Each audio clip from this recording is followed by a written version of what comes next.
Good morning guys, in front of me is LG Optimus G, and let me show you how to hard reset this device.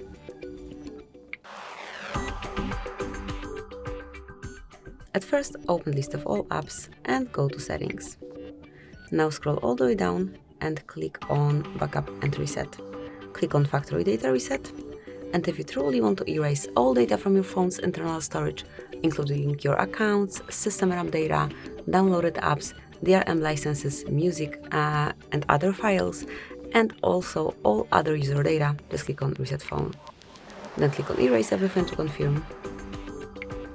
Tap on OK. And that's it. Now just wait till it's done.